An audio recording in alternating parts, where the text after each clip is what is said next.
Hi, Fenville families. I just wanted to tell you I am so excited to read EllRay Jakes as a rock star with you tonight. I have to know what happens. Remember yesterday, Jake told EllRay the only way he was going to give him back his crystal is if he went into the girls' bathroom. That's not okay, is it? So we have to find out what happens. So we're going to read chapter 15 and 16 tonight. We're getting so close to finishing this book.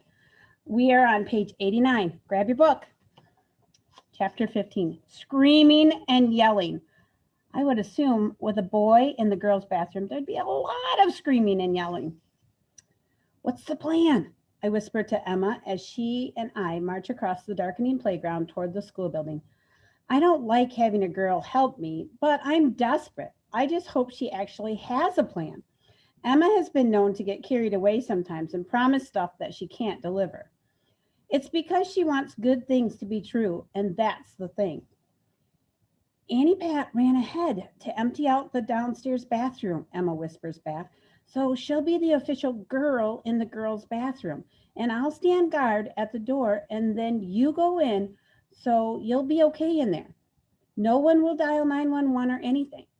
So the plan is that Annie Pat is going to get all the girls out of the bathroom. So when EllRay comes in, it's just her, and he's not going to see anything bad or anything. But Jared won't know that. But isn't that cheating, I ask? Because Jared wants me. Nuh-uh, Emma interrupts, shaking her head as we scurry along. It's not cheating, and who cares about what Jared wants? How nice is he being to you? It's kind of true. Jared's not being a very good friend to EllRay right now, is he? Mm-mm. Girls care a lot about being nice. Boys care about not getting beat up. Also, I care about not staying in trouble with my dad. There you are, Stanley says in the hall outside the downstairs girls' bathroom. A couple of fifth grade girls have just hurried out, looking like they're about to gag. I wonder how Annie Pat got the girls to get out of the bathroom. Stanley is almost rubbing his hands together like a cartoon bad guy. He's so happy with his fiendish plan. Yeah, Jared says. Here we go. Here we are. Let's see you go in there and wash your hands, EllRay. Slowly. And then I'll bring that rock back tomorrow. It's a crystal, I say again as I stand up straight and get ready to push open the heavy door with a big girls sign on it. Whatever, dude, Jared yells at me. Go for it. Annie Pat is laughing quietly inside the otherwise empty bathroom. I'm scared even to look around the place since it is so much against the rules for me to even be in there. But I do take a peek. It looks pretty much the same as the boys' bathroom, only messier. I guess when girls are alone, they're neat. But when they're together, watch out. No wonder our custodian has a bad temper. What's so funny? I ask Annie Pat, my heart pounding so hard I can hear it. I told those big girls that I was about to barf all over the floor and they just ran, she tells me, still giggling. Now wash your hands or at least run the water and I'll start screaming and yelling so Jared will think that he's really getting a good deal out of this. Eee! She wails in a high and horrified voice as I get the water running. It sounds so real that I turn to stare at her, my heart pounding. Ouch! She roars in a different sixth grade sounding voice this time. This is the girls' bathroom, you dummy! Let's get him! Yeah, get him, she says, again in different voices. Annie Pat should be in the movies or something. She's so good. I wave my wet hands in the air to shut her up, grab a paper towel to dry my hands, slam dunk the towel into the trash, and hustle out of the bathroom door, into the main hallway where it looks like Emma has just told some little first grade girls that they have to wait another minute before using the bathroom. But I can't wait, one of them is squealing as she jumps up and down in distress. So I hold the door open for her like a gentleman. Thanks, she and her friends say, racing into the bathroom. He did it, Stanley says, almost looking disappointed. Yeah, you did it, Jared says, slapping my hand. Those girls in the bathroom were really mad. It sounded like they were going to get you good. You got your rock, dude, he adds, heading off down the hall. Tomorrow. It's a crystal, I yell after him, even though another rule around here is no yelling in the halls. But they were right. I did it, and I'll get all 6 crystals back. Congratulations, Emma says, as if she can read my mind. Mr. Jakes, a lady's voice says. I turn around, my worn out heart thudding hard once more. A woman steps out of the doorway opposite the girls' bathroom. I think she's one of the 5th grade teachers, and she's been spying on us and listening in anyway. Would you care to explain yourself? She asked. What on earth are you doing in the girls' bathroom? Emma and Annie Pat look like statues. They're so scared, but they don't have to worry. I'm not going to get them in trouble, too. I owe them.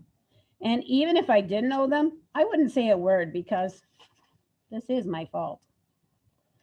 I started the whole crazy thing when I gave away my dad's crystals, just because I wanted something to brag about. Cat got your tongue, Mr. Jakes? The lady asked, staring at me hard, like she really thinks there might be an invisible cat hanging from my mouth. I guess, I mumble. She says, almost snorting. Well, come along with me, young man, and we'll see what the principal has to say about this. The principal? Not again. How many times has he been called to the principal? Yeah, this is his 2nd time. I was only trying to make things right with my dad, and now 1, I have to make Annie Pat something cool to put in her aquarium so fish won't be bored. 2, I have to give Emma money for half a candy bar for her mom. 3, I have to wade through all of Kevin's junk after school. 4, I have to bring Cynthia very expensive sounding flowers tomorrow, and on an official day, romantic day for girls, Valentine's Day. And she wants me to give them to her in front of the whole class, which I can't even stand to think about doing. And on top of all that, I'm in trouble with the principal. I guess he's probably learned a good lesson, right? Not to take things that don't belong and give them away. I will never look another crystal in the face again for as long as I live. Chapter 16. Oops. Well, Mr. Jakes, so we meet again, the principal says, smiling. He's actually smiling. I guess he likes having kids dragged into the office. Okay, I wasn't really dragged, but I might as well have been. It's not as if I had a choice about being here. Please take a seat, the principal says. I'm so scared that I forgot his actual name. I can spell principal, though, because Mrs. Sanchez always reminds us. The principal is your pal. Do you see the word ends in P-A-L? Like that's really a fun thing. Ha! The principal does try to be nice and say hi to every kid in the morning. He usually calls us Mr. and Miss, probably because he thinks that will make us act better. But I had to go into his office once already this year, and that was one time too many, in my opinion. And do you honestly think my dad's not going to hear about this? So, EllRay, the principal says, petting the side of his beard, I hear you strayed into the girls' bathroom. What's up with that? I'm sorry, I made a mistake, I say, trying to look him in the eye so he'll think I'm telling him the truth. Well, yes, you did make a mistake, he says, but are you trying to tell me that you didn't realize it was the girls' restroom? That's right, I say, nodding. I forgot to read the sign on the door. And what about all your classmates who were gathered in the hall? He asked, high-fiving you and so on. Was that a mistake too? Whoa, are there spy cameras in the hall now? Yes, there are. Watch what you're doing. Let me tell you what I think happened, the principal says, not waiting for me to answer his question. I think it was a dare, Mr. Jakes. I think one of the other boys dared you to go in there, and you took him up on it. But nobody in the girls' restroom got embarrassed, I tell him quickly. We made sure of that. We? He asked, pouncing on the word. Oops, I meant me, I tell him, because I don't want to get Annie, Pat, and Emma in trouble too, or Jared and Stanley either, because what good would that do? Also, I'd never get my dad's smoky quartz crystal back if I told on Jared. The principal stopped petting his beard and he clears his throat. Miss Sanchez told me all about the situation with your father's crystals, EllRay, he says. Whoa, what a squealer she is! But why? I say, and it comes out like a squawk. That's between my dad and me, and I'm trying to make it right. Glad to hear it, the principal says, and I applaud you for those efforts, but not when they affect your behavior at Oak Glen. I know. I'm sorry, I tell him. But really, I'm starting to feel kind of mad. Why did you give your father's crystals away? The principal says. Mrs. Sanchez already asked me that, I tell him. I got a little excited, that's all. I am only 8. I remind him, trying for once to look even smaller than I already am, which is pretty small. But what are you hoping to get in return? The principal asked. Respect, I say, and thunder booms outside. You have to earn respect, the principal says. You can't buy it by carrying out dares or giving away crystals, EllRay. What can you do to earn respect? I respect the kids that really listen in my class and work hard and do their very best no matter what. And I respect them for being good friends to others and helping out. There's lots you can do. But how are you supposed to earn respect when you don't have anything to earn it with? I ask him, my words tumbling out like those candies in the machine at the supermarket.